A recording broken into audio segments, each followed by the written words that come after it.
Welcome to Suburban Warrior, the podcast that will impact, inspire, and empower you to transform your mindset and become the badass warrior that you are. I'm your host and fellow warrior, Crissy Pfeiffer, former clinician and corporate marketing exec turned multi-passionate entrepreneur, performance and life coach, and mom to 4 not-so-little warriors. Each week, I will bring you honest conversations with inspiring guests to share their stories of resilience, optimism, success, and simple yet effective strategies so that you transform your thoughts and change your behavior to get the results you want in your life. You will be empowered to take action, warrior up, and believe in you. Let's do this. What's up, warriors? Welcome back to another episode of the Suburban Warrior podcast. I am super excited about the Suburban Warrior that is joining us today because Rachel Bailey has a podcast of her own. And I have to say that I very much enjoy listening to your podcast. Rachel Bailey is the host of Your Parenting Long Game. And she has a master's degree in clinical psychology. And before working with parents, she offered services as an ADHD coach, intensive in-home mentor, and psychotherapist for children, adolescents, and adults. Over the past decade, she has taught hundreds of parents and children tools for improving behavior, motivation, resilience, and self-esteem. She is a frequently requested speaker at schools, physicians' offices, companies, and community groups, and she's a mom of 2 girls. However, even with a master's degree in clinical psychology, with a certification in parent education, and with over 9-year career, she is and helping parents and kids bring out the best in each other, she still makes mistakes. I mean, don't we all, right? Mm-hmm. Her job is to help you understand why the things that you've tried before aren't working and what exactly you can do instead to feel more in control in creating long-term positive changes in your family. Welcome, Rachel. Thank you. Thanks for having me here. Absolutely. I have to say I'm so excited to have you on because as a mom of 4, pretty much all teenagers now, I really enjoy listening to your podcast because every episode is chock full of phenomenal tips for parents, whether you have, I think, toddlers, adolescents, teenagers. And it's no secret that as a parent, you're always getting frustrated at times. So I love your podcast. So I'm really excited for my listeners to hear all the advice that you're going to share with us today. But let's hear about you first. I know I just, introduced you and they got to hear your formal background, but give us a little insight into, what made you go into this line of work and sort of how you ended up starting the podcast and that sort of thing.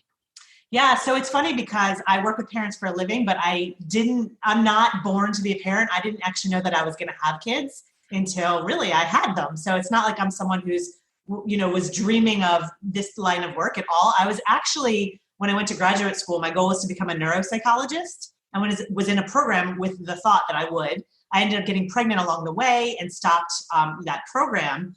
But that was my goal. And then what happened was, because I was in that program, I was working with kids with ADHD and lots of other things going on. I was getting training as a therapist. And at some point, I realized parents kept coming up to me, asking me, Rachel, what do I do when you're not around? How do I handle the really practical things like my kids aren't getting their shoes on when I ask, or they're not doing their homework? But then also the bigger things like my child has anxiety or they're just not motivated. And so I actually started giving tips to parents even before I was a parent myself, and then realized the value there was in working with parents to change the entire dynamic of the home. So I love it for that reason. I actually feel like I have more impact on families than I did when I was working with the kids and the teens, but also because I wasn't born to be a parent, I love my job because I'm not going to say, okay, now speak calmly to your child and tell them I don't have that in me. So really what I do is I use the research I was doing, studying the brain, and I apply it to real world situations and give what I hope are realistic strategies. Wow, that's incredible. I love that. And as a mindset coach, I also am always, studying the brain and am fascinated always by, just how much science and everything goes into our behavior, Yes. and what's great is it's not just our behavior, it's our kids' behavior. And I think once we can better understand ourselves, we can better understand our kids and their emotions. So, I think that's amazing. And I love all the work that you're doing. So, I think being a parent is super hard, right? As we can all agree, and nothing really prepares you for it. But I also think in this time, the last several months, right, with COVID and the quarantine, and of course this, the Black Lives Matter movement, there's so many questions. Of course I have teenagers, so not so much for toddlers, but just a lot more stress, I would say, than normal, and a lot more questions and anxiety. So what could be your advice for parents that not only have, what we know as quarantine fatigue, but almost like parenting fatigue with our kids home all the time and that sort of thing? Yeah, it is such a hard time right now. I say that parenting was so hard before, but then you add everything that has happened in this year and it's become exponentially harder. And so one of the biggest things I think we need to look at is something that I call the yuck factor, which you probably know because I talk about it a lot on my podcast. I'm actually finally writing a book and it's all about this topic. Very, very generally, there's this concept that I call yuck. And yuck is when human beings are not in a good place. It could be something as simple as we're hungry or we're tired, but it's also when we're feeling overwhelmed or worried or stressed. Anything uncomfortable, I call yuck. And what happens when we are in yuck is our brain senses yuck as a threat, so it turns on an alarm, and that alarm is our fight or flight response. And when we are in fight or flight, we don't feel good, we don't act well, and we actually, interestingly, when we're in fight or flight, can't access the part of our brain that allows us to act consistently with our values and our morals. So right now, I just mentioned all that to say we're in a lot of yuck. We're in yuck, our kids are in yuck, and what's happening is because we're in yuck, we're also behaving negatively, more negatively than usual. Our kids are behaving more negatively as usual, so we're getting caught in what I call a yuck cycle. And so what we have to do with this cycle is break out of it. Our kids are not going to break out of it. We need to do it. And the good news is that it's actually not that hard, and it doesn't take that much effort. We just have to be conscious about it. And you as a mindset coach probably talk about this all the time. But we have to realize, I describe this as a concept of withdrawals and deposits, like a bank account. We've had so many withdrawals, but most of us are not making deposits. And so a very simple way to start, and obviously I have so many tips for this, but a simple way to start is think about what are the deposits that we need to make in our lives. And very simply, a deposit could be an action that is aligned with your values. So if you want to start very practically, what I would say is, okay, we're going to think about this time 2 or 3 years from now. When we look back, how do we want it to look? Do we want it to look like a time of power struggles and we were tired of our kids, we were sick of our kids? How would we like it to look? And how can we create one action that moves us in that direction? So if we want it to look like a time where we spent more time with our kids, or we were laughing, or we were joking more, how can I need to visualize what that looks like and take one action in that direction? We're rarely taking any actions in that direction. These actions do not have to take a lot of time or energy. They just have to align with our values. When we take action aligned with our values, our yuck decreases. When we think about all the things that are awful right now, our yuck increases. So all that is to say, was a really long answer to say, you start to think about what your values are, you take an action aligned with it, and your yuck will decrease and things will start to get better. So I'm so glad that you brought up the yuck factor, because I was listening to your podcast and I love that, you describe it in this way. And, I think you also said, don't get sucked into their yuck. And I think that sentence really resonated with me because, again, as a parent of teenagers, for me, even like, I guess you can get sucked into their yuck at any stage, but, I have a habit of taking on their emotions, right? When they're upset, when something happens to them, and they're angry or they're sad, especially, then you get sad, and it's like a pit in your stomach. Right. It's not, and I recognize that, and I'm like, wait a second, why I can't be sad? This is, not happening to me. I have to, help them through it, sort of thing. But I find myself getting stuck in their yuck. And then that helps no one, because then I'm angry, I'm frustrated, my emotions are fired up just based on my thoughts, So I love how you kind of explain it in that way. You talk about the yuck factor and you offer solutions, in your podcast to not get stuck in their yuck, which I think many of us can very easily do. I would say that's about 95% of parents, and it doesn't matter. Right. Of your children, we do get sucked into yuck. And I work with so many people on that. And it is so empowering when we learn how to not get sucked into other people's yuck. And it's not just with parenting, with our spouse, with our colleagues, with our friends. When we learn how to not get sucked into other people's yuck, things go so much better. Absolutely. And it's powerful. Right. Absolutely. And it's, it's about us again, just taking it back to mindset, being able to notice how we're feeling, notice the thoughts that really generated that emotion, and try to to implement strategies to regulate those thoughts and those emotions as we go. And like you said, that's something that can help us with all of our relationships in our life, not just the ones with our kids. So I think that's an awesome concept.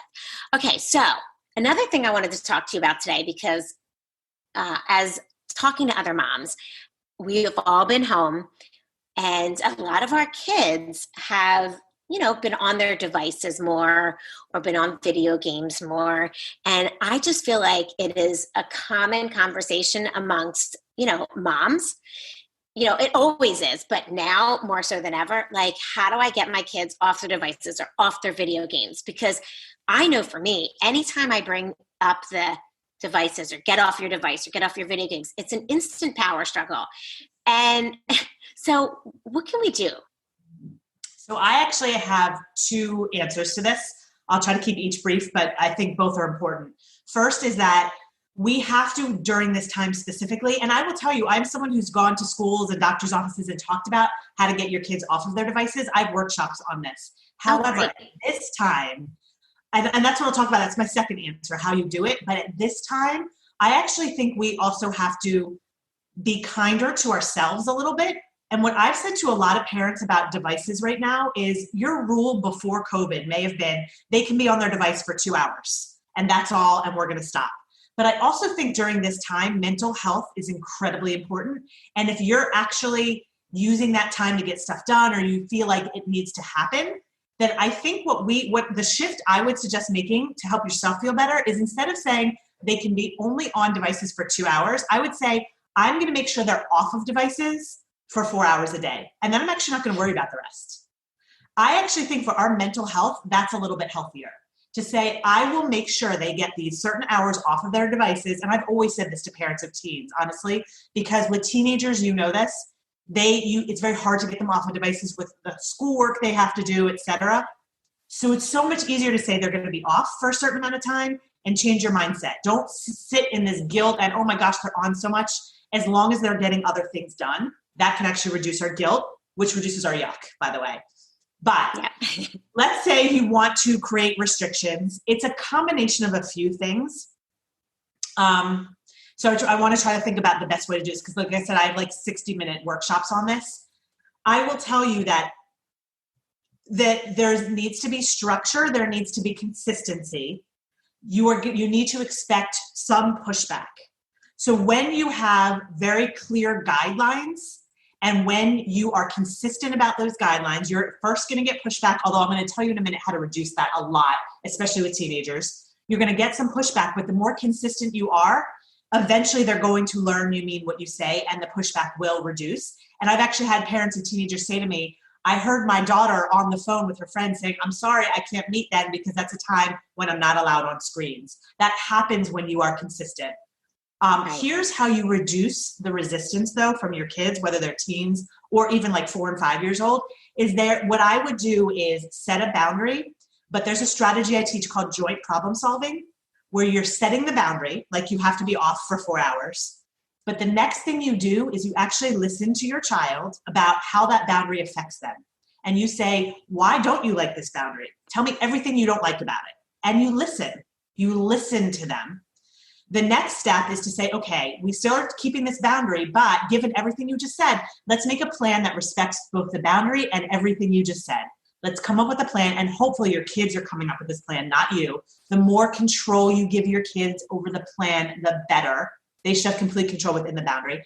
And then the next and last step of this, well, there's actually 2 more steps, but the last one I'll mention is the last thing you do, especially with teenagers, but this is true of any age, is once they come up with a plan, you ask your child, what do you want me as your parent to do if you don't follow your plan?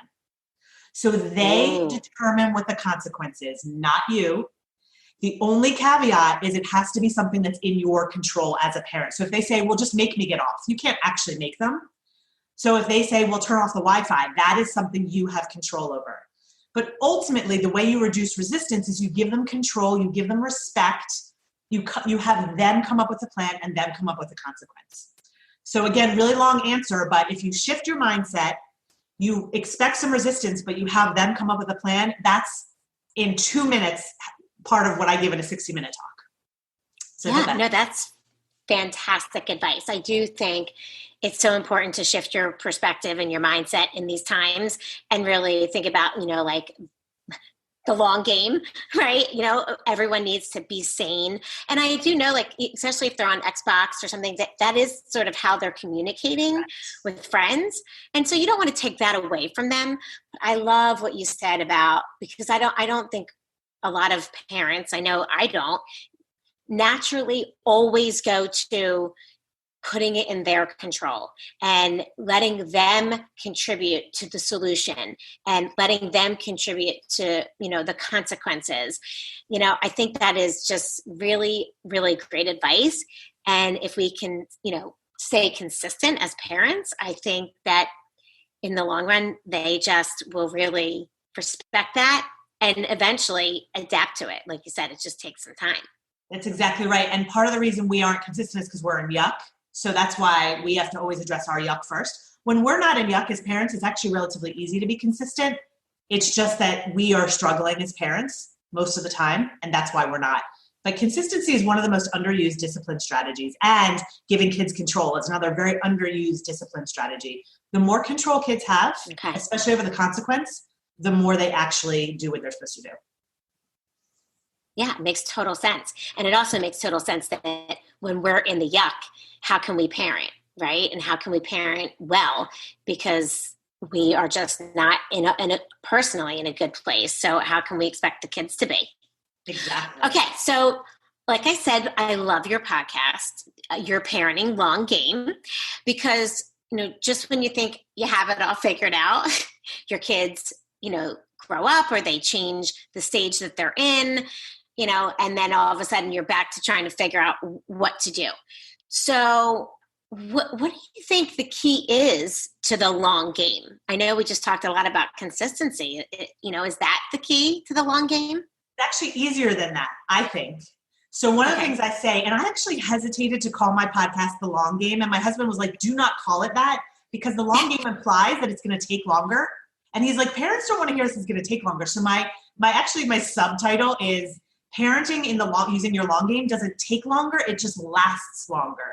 It actually doesn't take that long. So the key to the long game is, instead of using external motivators like punishment and rewards, the long game is all about understanding what's under someone's behavior, what's causing their behavior, and giving them the tools to do better. And it's actually not that hard to do any of that. In fact, it's easier, I will tell you, because I've parented both ways. It's much easier to do this than to get in the power struggles and the what's the best consequence and how do I enforce it takes so much time to do that. It doesn't actually take that much time to give kids what they need. It really doesn't. And if we're in a good place, it takes even less time. I think it takes more time to get ourselves in a good place than it does to parent effectively. So the long game is simply about figuring out why are your kids doing what they're doing. Like, just a simple example, we just talked about the devices. What happens is if we don't give kids control, they try to get control back. And so they sneak on, or they try to get more time on their devices. But if we actually address the control piece, and give them some control, the behavior isn't there. The negative behavior isn't there. So when we actually give kids what they need, they behave better, period. That's the long game, is figuring out, why is my child doing that? And how can I give them what they need? All of a sudden the behavior tends to go away. Yeah, it makes so much sense. So on that same topic, just to dig a little bit deeper on that. So can you give us an example of maybe like one or two questions to ask if you're in this power struggle or control, because I think maybe that's what some parents might struggle with, like how to initiate this conversation. Like, what is a question or two that parents could ask to start digging a little bit deeper, or start this dialogue, if you will, with your kids, instead of like, you need to get off your devices, I'm taking it away, you're off for the next 4 hours or whatever? Absolutely. I love that question. No one's ever asked me that, but I think that's a really great question. How do you approach it with your kids? A really simple way to do this that any child will love is just to say, I've always told you to get off of your device. I've never asked you what it's like for you when I do that. What is it like for you when I ask you to get off of your device? And one of the keys to the long game in figuring out why kids are doing what they're doing, although they won't always know, I will just warn you that. That's why I'm here, because I can tell parents why their kids are doing what they're doing. But one of the places to start is just asking your kids with curiosity, what are things like for you? So you can start with the devices, and again, just say, what's it like for you when I ask you to get off? Or how does it affect you when I say you can only have 2 hours of screen time? And your job in that moment, and this is so hard for us as parents, is to listen. And I tell the clients I work with, I say, pretend you are a reporter writing an article on your child. You're gathering information about them. Your job is not to defend yourself, tell them all the reasons. Well, this is why I only give you 2 hours. That's not your job in this moment. Your job is to listen. And it is amazing actually how that shifts your relationship too. When you start to listen more and advise less, it's amazing what happens in your relationship. I love that. Listen more. And I'm literally writing it down. Advise less.